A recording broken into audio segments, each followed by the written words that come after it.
Olá, eu sou a Laila Mello e você está acompanhando a partir de agora uma edição especial da educação. Eu falo direto de São Paulo, do maior evento de tecnologia e educação da América Latina, a ABET Educar.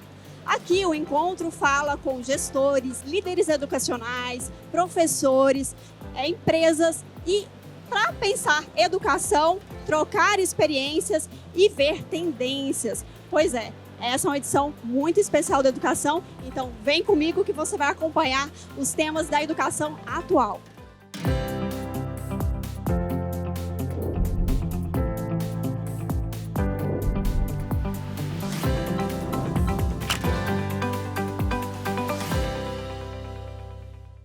E neste nosso primeiro encontro, eu recebo a Kelly Bittencourt, diretora educacional da Demar Educa, para falar com a gente sobre um tema muito importante, né, Kelly, que é recomposição de aprendizagem. Bem-vinda, Kelly. Obrigada, Laila. É um prazer conversar com você, com o professor Essilei. E é muito especial estar aqui nesse universo que por tantos dias discute o tema mais importante, né, que dá sentido para o futuro, que é a educação. Obrigada pelo convite. Eu que agradeço. E também a gente recebe o professor Essilei Dias, ele é coordenador do ensino fundamental dos anos finais da Secretaria Estadual de Educação de Goiás. Bem-vindo, professor. Muito obrigada pela presença.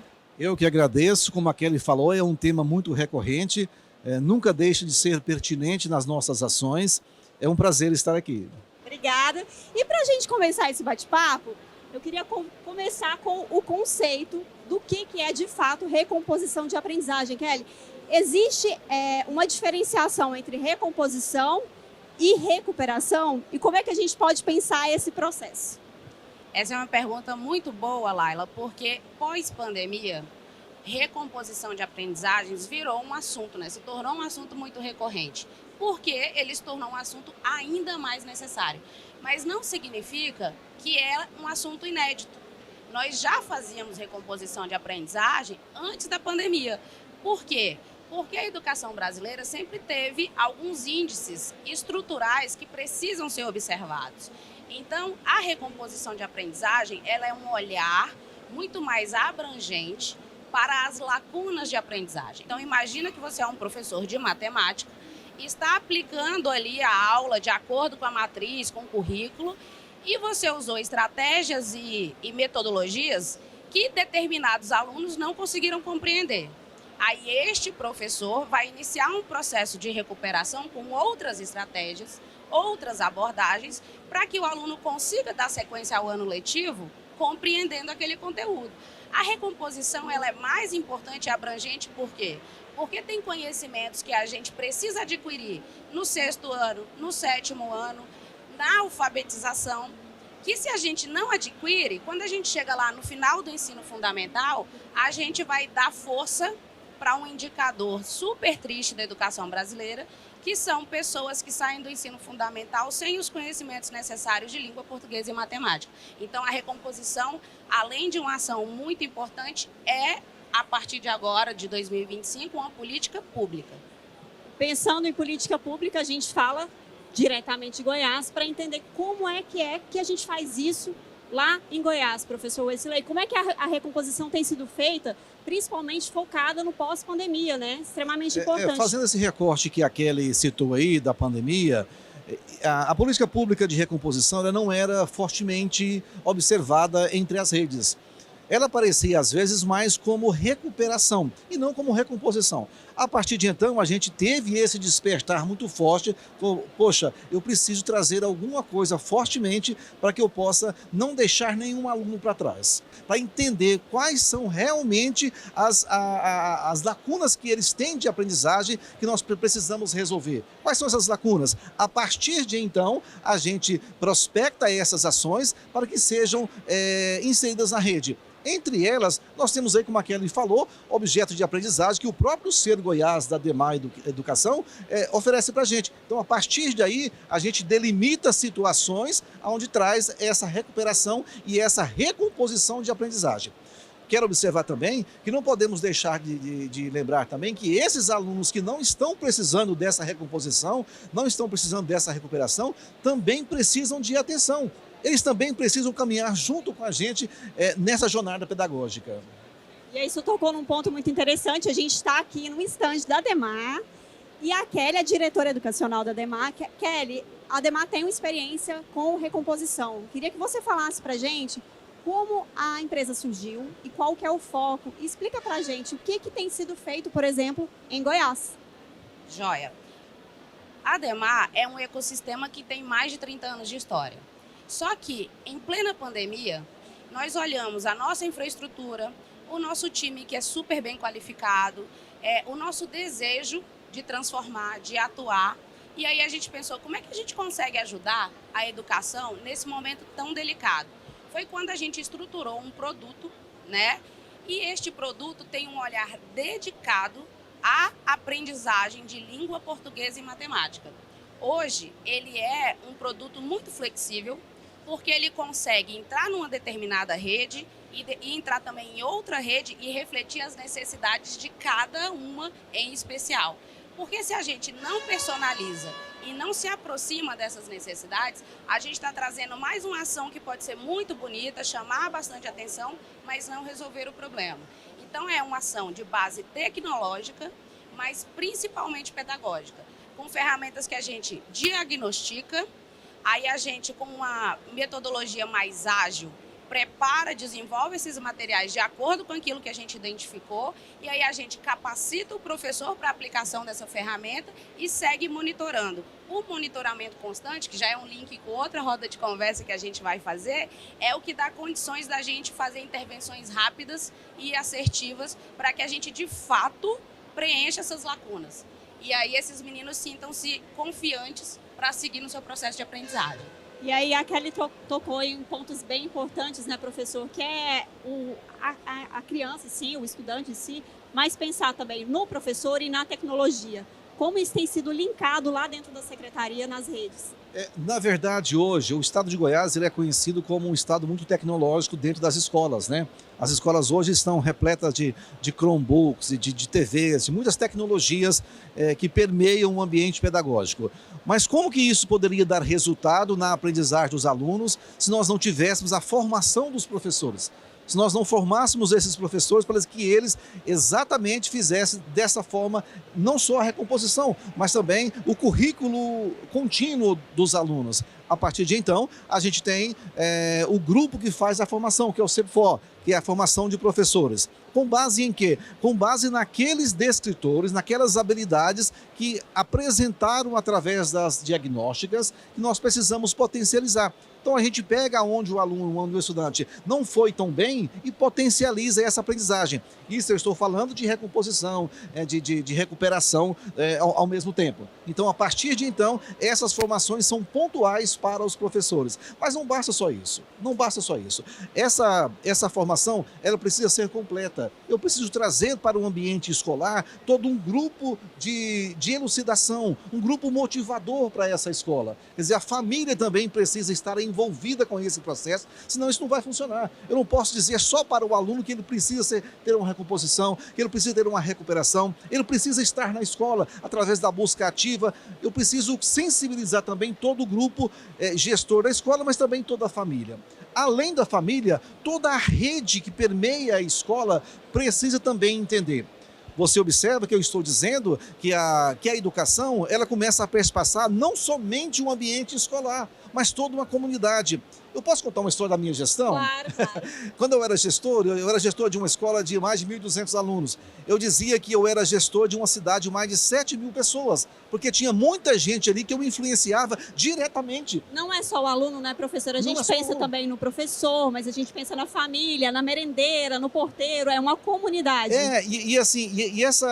Esse exemplo que nós, professores, nós gestores, passamos para a comunidade, ele reverbera para um grupo muito grande. Ele traz muita gente para esse contexto. E isso faz com que, eu falei em busca ativa, isso faz com que, fazendo a busca ativa, trazendo o aluno para a escola, ele permaneça.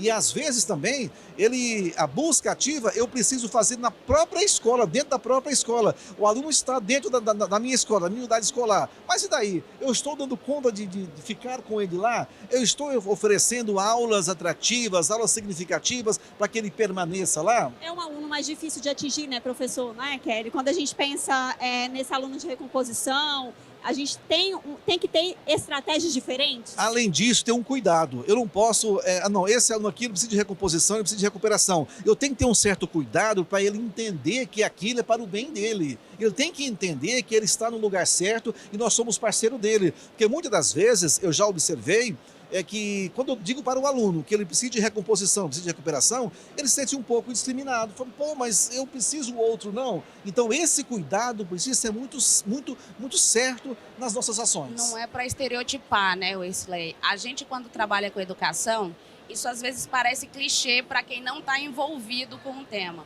Mas a gente precisa lembrar que cada estudante, cada professor é uma vida. E é uma vida que tem contextos emocionais diferentes, contextos sociais diferentes, culturais. Então, quando a gente acessa essa vida, a gente tem que acessar com muito respeito, com muito cuidado, com muita empatia. E na fala do diretor Wesley, eu fiquei pensando, a gente tem uma solução muito boa. A gente comprova com dados os resultados que a gente vem conquistando. Mas essa solução, se a gente não entrasse antes na construção de um diálogo, para ouvir a rede, para aprender com a rede, né, para trazer toda essa comunidade escolar para a conversa, essa solução ela não ia se aplicar de forma tão próspera. A solução não pode ser feita dentro de uma sala separada, à parte da comunicação com a escola. Ela precisa ter esse diálogo direto? Precisa ter esse diálogo direto. O sentido da parceria precisa ser respeitado, né, Wesley? E os gestores que estão na rede são os capitães dessas histórias. Eles estão ali diretamente. O professor, então, o professor não pode ser o último envolvido na solução. Ele tem que ser escutado, ele tem que ser acolhido, porque os principais desafios são resolvidos por ele no dia a dia em sala de aula. E aí vamos falar da questão do professor nesse sentido, né? E aí a pergunta é para os dois. Professor, vamos começar com o professor Wesley. Como fazer com que esse professor jogue a favor toda essa estratégia que é montada, pensada e repensada? O professor vai dar o início, né? A família dá continuidade, a comunidade escolar ela acolhe, tem que acolher, a gente está entendendo isso, mas ao mesmo tempo é o professor que vai começar esse trabalho. Como é que a gente faz isso? Os nossos professores, eles trabalhavam empiricamente. Eu pegava o dado de um professor que era muito bom, do outro professor que era maravilhoso, de uma escola, e replicava isso na minha escola. Hoje isso vem mudando. Hoje eu tenho dados levantados cientificamente, através de pesquisas, que provam o que ele tem que fazer. E os números revelam exatamente a aprendizagem.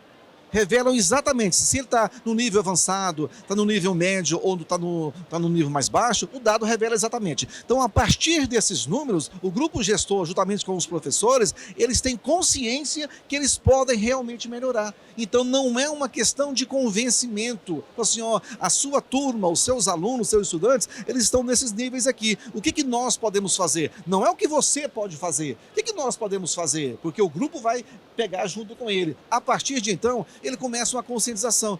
Nossa, que legal, então eu posso fazer isso aqui. Eu não posso fazer somente da minha forma. Eu tenho situações onde eu posso exemplificar claramente aqui na minha escola. Esse aluno eu posso fazer isso com ele. Esse eu posso fazer isso. Por quê? Porque os números estão dizendo isso. E outra coisa, esses números revelam com muita proficiência, com muita lealdade, porque hoje nós temos ferramentas que provam isso. Então, você me perguntou, eu acho que é uma das situações onde o professor hoje se sente mais motivado. Ele não trabalha mais da forma que ele quer. Ele trabalha da forma com que ele é direcionado, formado, capacitado. Se você observava há um tempo atrás, cada professor fazia de uma forma. Hoje não. Hoje nós temos uma equidade de formação, uma equidade de trabalho com eles. E isso é muito prudente dentro das escolas. Acho que isso é muito interessante. Isso é muito motivador para eles também. Você falou de outra estratégia interessante, que é a personalização do ensino, né? Como é que a gente pode pensar isso? Qual que é o caminho que a gente deveria pensar isso, Kelly? Laila, não existe personalização de ensino sem uma parceria entre o professor e ferramentas de base tecnológica. Porque dentro de uma sala de aula com 30 estudantes, a gente tem, às vezes, 30 realidades. Então, são as ferramentas tecnológicas que vão ajudar esse professor, como o Wesley disse, a ter evidências pedagógicas de diagnósticos e fotografias desses grupos. Então, com esse dado, com essa informação e com as ferramentas adequadas, esse professor consegue planejar diferentes caminhos para diferentes estudantes. Se a gente não tem essas ferramentas tecnológicas para apoiar esse professor, a gente deixa ele solto num furacão, porque a gente não dá apoio, a gente não capacita e a gente fala assim, com outras palavras, resolve aí. Mas não, quando a gente traz ferramentas tecnológicas, capacita ele para o uso, ele se sente inclusive respeitado. Porque não dar as ferramentas necessárias para o professor trabalhar, significa não respeitar esse professor, né? Então, quando lá no começo eu falei da recomposição como uma política pública, é porque tem que olhar desde as condições de trabalho desse professor, condições de remuneração, não é, Wesley? Condições de infraestrutura na escola e ferramentas pedagógicas e tecnológicas que qualifiquem o trabalho dele. A gente tem prova, Kelly, que o gestor ou a escola, aonde seguiu todo esse cronograma, esse processo, os resultados são melhores. Aquela escola, aquele professor aonde ele não quis, eu sei fazer da minha forma, não deu certo, não deu certo. Porque existe um estudo para isso, né? Se a gente leva isso para a escola, leva isso para os professores, é porque já teve uma curadoria através daquilo. Não já precisa inventar aquilo. a roda. Não precisa inventar a roda. Ele tem a sua formação muito bem feita, ele tem o seu estilo personalizado de trabalhar, mas ele precisa seguir as orientações pedagógicas, as orientações didáticas, a linha de trabalho, porque já são delimitadas corretamente, às vezes para aquela escola. Aquela escola pode ser prioritária. O trabalho com uma escola prioritária pode ser diferente de uma outra escola. Então, se ele segue esse cronograma, os resultados vêm claramente. E aí, como é que a gente pode pensar nesse sentido a formação desse professor? É preciso que esse professor também se atualize, professor? Na verdade, a gente tem um problema. Para a gente tirar o professor da sala de aula, né? A gente precisa fazer a formação dele, mas ele precisa cumprir a carga horária. Então, isso é um dilema muito grande para a gente também. E a gente tem conseguido conciliar isso em Goiás com muita proficiência. A gente tem feito isso com muita proficiência. Nós temos lá o CEPFOR, que é o Centro de Formação de Goiás, que faz com os professores essas formações específicas. Por exemplo, formação sobre equidade. Ele cria um curso sobre equidade, faz a formação para que ele reverbere isso lá na sala de aula. Então isso é muito forte também, como você já me perguntou isso umas 3 vezes, como você perguntou dessa formação de professores. É aí que começa o sucesso, não é? É o professor que está na ponta fazendo isso lá, que está explicando, apesar da gente ter todo esse arcabouço de coisas, esse mundo de tecnologia, mas é ele que vai lidar. Ainda há pouco eu estava num stand aqui, eu falava, nossa, mas quanta coisa maravilhosa aqui, mas será que o professor está apto, está pronto para fazer isso, né? Ele precisa de formação para isso, será que ele vai aceitar isso com muita bondade lá dentro da sala de aula, ou ele vai ver isso só como vislumbrar sobre isso? Porque se só vislumbrar não vai resolver. E a gente tem feito isso com muita propriedade. Desculpa. queria É sempre Laila. necessário a questão da formação continuada, né, Kelly? Isso que eu queria acrescentar na fala desse lei. Quando o professor tem confiança na gestão, confiança nos produtos e nas estratégias que servem para apoiá-lo, ele se sente motivado.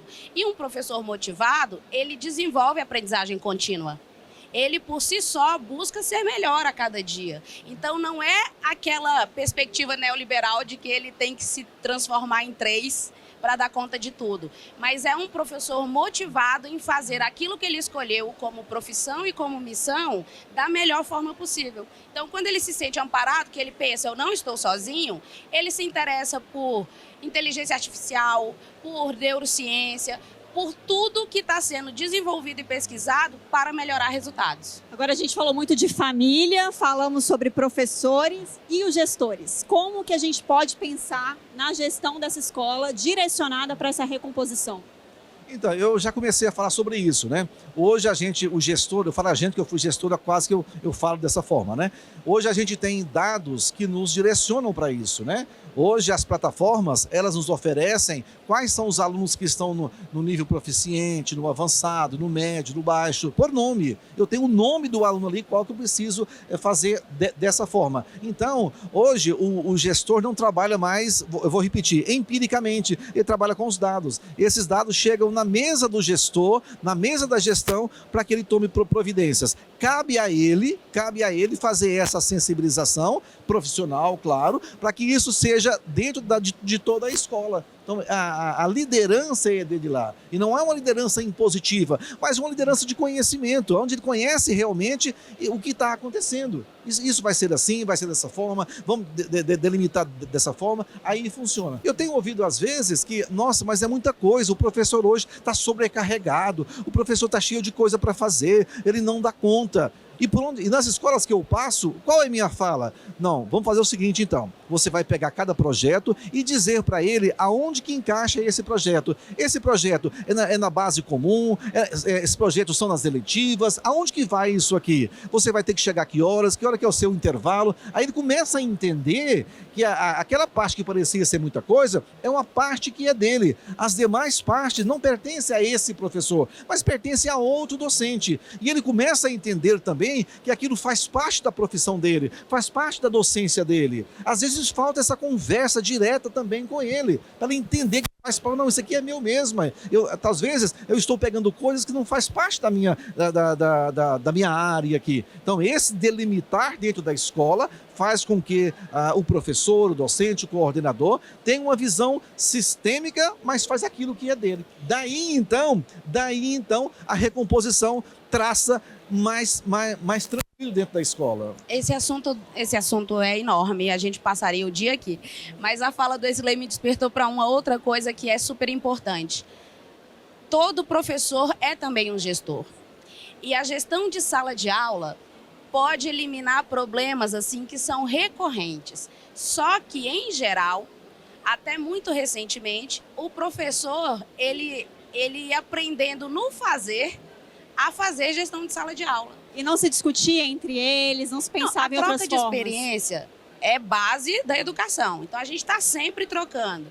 Mas a gestão de sala de aula, que prevê organização, que prevê o uso da metodologia mais adequada, que gerencia esses diferentes cenários, é algo que precisa ser formalmente aprendido. Então, isso acende uma luz na formação de base desse professor e também na formação continuada. Gestão de sala de aula é fundamental. Às vezes a gente chega, professor inexperiente em sala de aula, e aquilo assusta a gente, mas tem um monte de ferramenta de gestão de sala de aula que ajuda a gente a encarar esse desafio. Então, gente, não tem outro caminho, seja para o professor experiente, seja para o professor em início de carreira, para o gestor. Tem ferramentas e muito aprendizado disponível hoje. Se você conhece parcerias como a nossa, que organiza essas soluções, se você tem um amigo que tem essa habilidade, se você tem um gestor que te inspira, pergunte, procure saber sobre gestão de sala de aula, porque isso facilita muito a vida de um professor. E aí eu gostaria de fazer uma pergunta agora para a gente encerrar o nosso bate-papo para os dois. Como é que a gente pode pensar em recomposição de aprendizagem para além da questão da pandemia, para que seja uma política permanente, efetiva, que a gente enxergue esses alunos que precisam, de fato, dessa ação imediata, para que não precise depois preencher lacunas muito maiores no futuro. E um recado último para esse professor, de acolhimento mesmo, porque quando a gente pensa em recomposição, a gente pensa em uma sala de aula diversa, de diversos níveis, né? Aqueles alunos, uma sala de aula já é heterogênea, mas nesse contexto de recomposição, ela é mais ainda. Então, último recado, professor Wesley. Na verdade, eu vou fazer um recorte aqui antes disso. Nós temos, por exemplo, nas escolas parciais, nós não temos um espaço dedicado, diferenciado para fazer a recomposição. Então, se eu tenho lá uma quantidade de aulas de um componente curricular, essa recomposição tem que acontecer juntamente com o currículo correndo e a recomposição. Se eu tenho uma escola de tempo integral, aí eu tenho um pouco mais de liberdade de fazer essa recomposição. Então, o grande desafio nosso é fazer essa recomposição tocando o nosso currículo, né? Nosso currículo está correndo normal, a nossa base nacional comum, e ainda recompor situações que ficaram para trás. Então, isso através de materiais que nós temos lá. Eu posso citar em Goiás o Revisa, ele traz parte de recomposição, ele traz parte do currículo e trabalham concomitantemente na sala de aula. Temos também os produtos do Ser Goiás, que a Kelly vai falar melhor.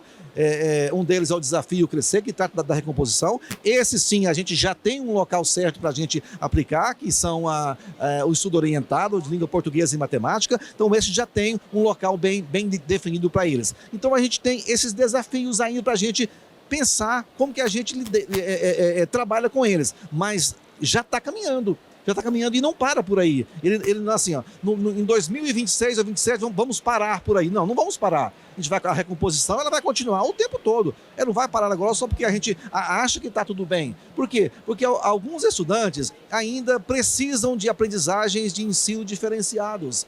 E às vezes nós não estamos entendendo isso melhor até agora. Essa diferenciação de ensino para eles. Então, essa diferenciação precisa ser recomposta ao longo de todo o tempo. Seria isso? Sim, e o recado para o professor? Um recado para os professores? Exatamente. Continue, muito bem, parabéns. Nós somos guerreiros, né? Eu acho que é a melhor profissão do mundo que existe. E eu por onde eu ando lá nas escolas, eu sempre digo, eu gostaria de ser, a melhor coisa que tem é ser gestor, é ser professor, porque nós somos influenciadores. A gente influencia muitas pessoas, influencia muitas vidas, né? Então a gente não faz ideia o quanto as pessoas chegam perto. Falam, nossa, eu conheci você, através de você me despertou para tal profissão, tá bom? Sigam, estou à disposição, abraço e obrigado, tá? Pela oportunidade. Kelly. Tão boa, viu, esse lei, com esse tempo todo de experiência. Olha, recomposição de aprendizagem, ela é garantia de direito de aprendizagem. Ela precisa ser aplicada em diferentes cenários porque ela vai reduzir as desigualdades educacionais. Então, esse é um compromisso do governo federal, das redes estaduais e municipais e nós, parceiros que temos compromisso com a educação. Então, fortaleçam essas práticas, conheçam as ferramentas. Essas ferramentas estão à disposição do professor para apoiar a prática pedagógica. Se não apoia, se não agrega, não serve. Então, é para que esse professor consiga fazer aquilo que ele escolheu fazer na vida, né? O desafio crescer entra nisso? O desafio crescer entra exatamente aí. A gente olha para evidências pedagógicas, avaliações que dão para a gente fotografias muito recentes do aprendizado desse estudante e nós elaboramos materiais que vão responder a essas necessidades em diferentes níveis. E aí a gente vai ajudar esse professor, né, quando ele não tem espaço na rotina ali, um espaço diferenciado para trabalhar a recomposição, a gente vai ajudá-lo com tecnologia e material pedagógico de qualidade a resolver esse problema. Obrigada, Kelly, é diretora educacional da DEMA Educa. Muito obrigada pela presença. Ótimo, a Kelly vai voltar, tá, gente? Só dando um spoiler para o último programa, a gente vai fazer também com a Kelly. Muito obrigada, eu te espero lá. Estarei aqui. E a gente também conversou com o coordenador do ensino fundamental dos anos finais da Secretaria Estadual de Educação de Goiás, o professor Wesley Dias. Muito obrigada, professor. Espero te encontrar mais vezes. Obrigado pela disposição. Pois é, esse é o Educação, uma edição especial aqui do estande da DEMA Educa, direto de São Paulo. Um evento que a gente está cobrindo, que é a Bet Educar, o maior evento de educação e tecnologia educacional da América Latina. A gente continua aqui. Falamos hoje de recomposição de aprendizagem, mas também vamos falar de outros assuntos, uso da tecnologia, dos dados, vamos falar também sobre EJA, mas fique ligado que a gente volta à programação para falar com você aí das nossas redes sociais, da nossa TV e também do nosso YouTube. Não acabamos por aqui, a gente continua, mas você aí de casa pode continuar nos seguindo pelo nosso sistema, @sistemasagres_, também pelo YouTube, @sistemasagres, e também pelos perfis das redes sociais das nossas parceiras do nosso ecossistema DEMA, @Fundação Sagres, @dema.educa e @renapsbr. Foi um prazer te receber aqui e a gente se encontra em breve. Até mais!